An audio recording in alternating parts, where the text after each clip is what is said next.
Nous avons étudié cette prévalence également chez les donneurs de sang et chez les sujets VIH positifs parce que souvent on a des patients qui sont en même temps VIH positif et hépatite C positif. Donc, et cette prévalence est autour de 6% pour ces patients qui sont co-infectés.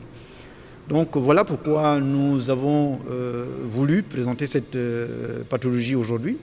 Et l'intérêt, surtout parce que cette pathologie a trouvé maintenant des médicaments qui la guérissent. C'est-à-dire qu'actuellement, on guérit de l'hépatite C, contrairement à l'hépatite B où on n'a pas encore de guérison. Mais pour l'hépatite l'hépatite C, on a maintenant des guérisons.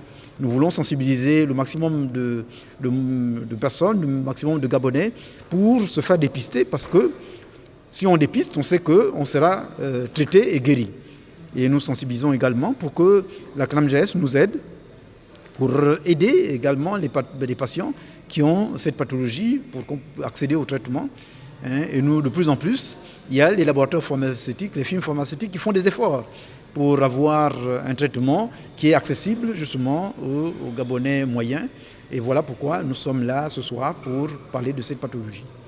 Bon, nous considérons qu'il y a une première étape, c'est de se faire dépister. Se faire dépister, ça peut se faire par le médecin généraliste. Donc tout médecin généraliste sait comment faire la demande pour dépister l'hépatite C, ou tout le personnel en fait, médical ou paramédical, que ce soit les infirmiers ou même les sages-femmes, savent quels sont les tests à faire pour pouvoir dépister l'hépatite C. Et ça, c'est la première étape. Une fois qu'on a dépisté l'hépatite C, maintenant, il faut transférer le malade chez le gastro-entérologue, donc qui est le spécialiste justement de ces maladies-là.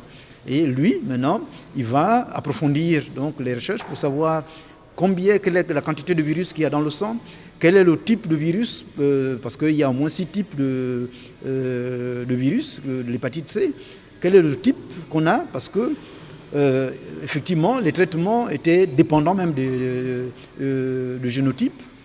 Mais maintenant, on n'a même plus besoin de génotype parce qu'il y a des médicaments qui traitent pratiquement tous les génotypes. Donc, vous voyez que c'est vraiment un grand pas qu'on a fait par rapport à cette pathologie.